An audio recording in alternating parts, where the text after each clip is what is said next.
చాలు. ఎందుకు నా చేయి విడిచితు ప్రభువా అని తండ్రిని అడుగుతున్నాడు యేసయ్య. నేనైతే శ్రమలు వేదన అనుభవిస్తున్నానని ఎందుకు విడిచినావు అన్నాడు.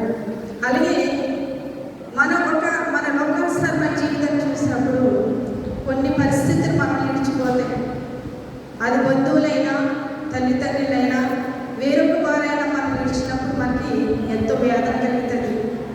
ఎందుకు నా ప్రాణ స్నేహితులు నన్ను విడిచిపెట్టి అయిపోయారు, ఎందుకు నా బంధువులంతా నా బంధువర్గం అంతా నాకు దూరం అయిపోయారని ఎంతో వేదన చెప్తున్నప్పుడు మనకు పరాలోకి మనం వెళ్ళాలని చెప్తాం.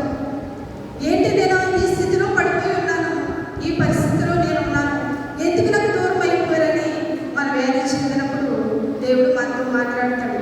ఇదే తండ్రి కూడా నాన్నెందుకు విడిచిపెట్టేసావు అని మాట్లాడినప్పుడు ఆయన ఒక్క నిమిషం మాత్రమే దేవుడు ఆయన విడిచిపెట్టేశాడు. అలాగే ఎందుకు నిమిత్తమంటే మన అపరాధం, మన దోషం, మన పాపం నిమిత్తమై మనం ఈరోజు సజీవులంలో ఉన్నామంటే కేవలం ఆయన కృప మాత్రమే. అలాగే ఈ యొక్క 48 దినాలు 48 అంశాలు దేవుడు మా ముందు పెట్టాడు. ఆయన దైవ సేవకుడు మనతో మాట్లాడాడు. 38 అంశాలు మన ముందు పెట్టాడు. ప్రతి అంశము మనం ప్రతిరోజు భోజనం చేస్తాం. ప్రతిరోజు ఒక కూర ఒక రుచిగా ఉంటుంది. అది ఒకటి టేస్ట్గా ఉంటుంది, ఒకటి కారంగా ఉంటుంది, ఒకటి ఉప్పుగా ఉంటుంది, ఒకటి రుచిగా ఉంటుంది, ఒకటి మధురంగా ఉంటుంది, ఒకటి చేదుగా ఉంటుంది. అలాగే 38 అంశాలు కూడా మన బ్రతుకులనే దేవుడు మన కోసం ఆ అంశాన్ని దేవుడు మన ముందు పెట్టాడు. ఎందుకంటే ఆయన చెప్పిన ప్రతి మాట ఒక హెచ్చరిక చేస్తాడు దేవుడు మన పట్ల. నీ తలపు వల్ల మాట్లాడాడు దేవుడు, నీ ప్రవర్తన విషయంలో మాట్లాడాడు, నీ బుద్ధి విషయంలో మాట్లాడాడు, నీ నడక విషయంలో మాట్లాడాడు, నువ్వు నడివి ఆత్మీయ జీవిత విషయంలో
శిరకాలం ఈ 38 రోజులు కూడా దేవుని సన్నిధిలో మన మధ్యగా చక్కగా దేవుని క్రమంగా ఆరాధించాము, స్తుతించాము, దేవుని ఆరాధించాము.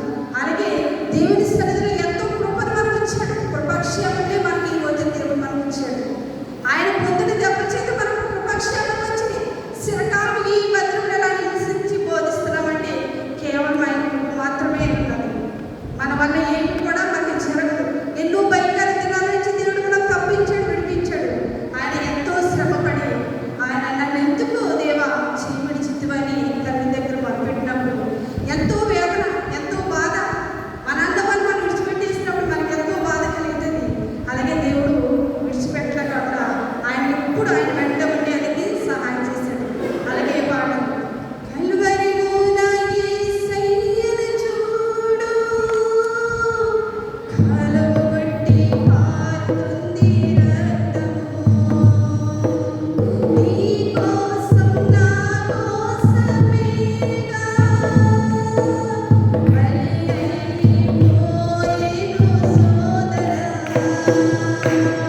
నీడే రక్షణ దినమురా, పరిగెడిరాము మానవా, నీడే రక్షణ దినమురా, పరిగెడిరాము మానవా, ప్రభు యేసు చెంతకు చేరవా, ప్రభు యేసు చెంతకు చేరవా, పండుగలెన్నో గడిచిపోచున్నవి, నీ జీవితంలో మార్పు లేదు మానవా. అలాగే ఎన్నో మన జీవితంలో దేవుడు ఎన్నో పనులు, ఎన్నో గొప్ప గొప్ప కార్యాలు దేవుడు మన గురించి ఎంతగానో మనం ముందుకు వెళ్తున్నాం. దేవుని సన్నిధిలో మనము ఏ విధంగా ఉన్నాం? ఈ రోజైనా ఉపవాసం అంటే ఇప్పుడైనా మీరు నా ఎద్దకు వచ్చి ఉపవాసం అంటే దుఃఖించు ప్రార్థించు నా ఎద్దకు రమ్మని అడుగుతున్నాను. ఈ రోజని ఎవరైనా ఉపవాసం ఉండి దేవుని సన్నిధిలో ప్రార్థించారా? మన కన్నీటి ప్రార్థన ఆయన సన్నిధికి ఖచ్చితంగా చేస్తుంది. మన మోకాల ప్రార్థన ఆయన సన్నిధికి ఖచ్చితంగా చేస్తుంది. ఎందుకంటే దేవుడు శక్తివంతుడు. ఈ 38 రోజులు నాకు దేవుడు శక్తిని ఇచ్చాడు. ఎలా వచ్చింది ఆ శక్తి? శిలువ శక్తి కోసం దైవ సేవలు చెప్పారు కదా, శిలువ భక్తి కోసం దైవ సేవలు చెప్పారు. ఏం మనం నేర్చుకున్నాం? దేవుని శక్తి ఎలా వచ్చింది మనకి? ఈ రోజు ఎప్పటి వాక్యం శక్తిలో అంటే దేవుని కృప, దేవుని శక్తి, దేవుని బలము, దేవుని జ్ఞానము దేవుడు మనకి ఇచ్చాడు. వెరివారికి అది తెలియదు, వెరివారికి అది దేవుని శక్తి కోసం తెలియదు, దేవుడి పడిన శ్రమల కోసం మనకు తెలియదు, ఆయన పడుతున్న వేదన వాక్యం కోసం వారికి తెలియదు. తండ్రి నాకు అప్పచెప్పిన పని నేను సంపూర్తి చేస్తానని దేవుడు అన్నాడు. అలాగే ఆయన అప్పచెప్పిన పని సంపూర్తి చేశాడు. అలాగే పౌలు గారు మాట్లాడుతున్నాడు. మొదటి కొరింథీ సిలువను గురించిన వార్త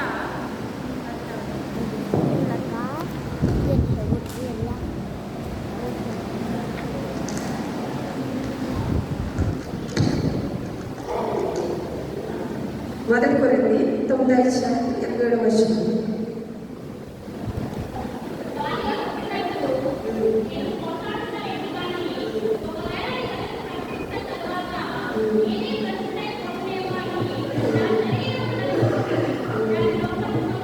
ఈ మాట ఎవరన్నారు? పౌలు గారు అన్నారు.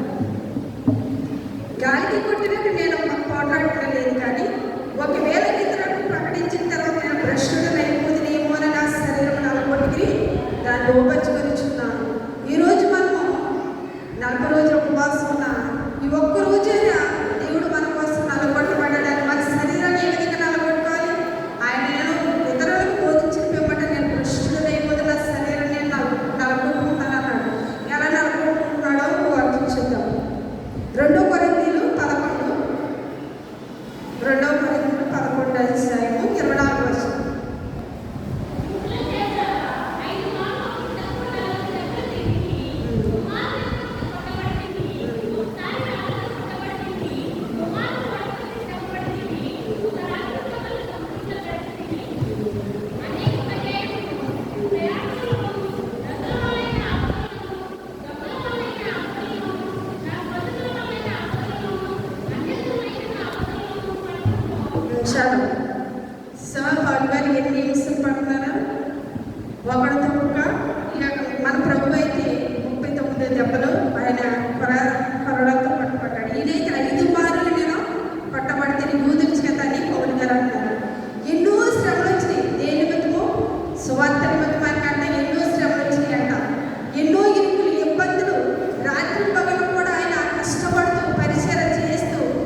శుద్ధి కాకుండా నీ సన్నిధిలో నేను నిలవాలని ఆశపడుతున్నానని 40 రోజులు ఒక తీర్మానం చేసుకోండి.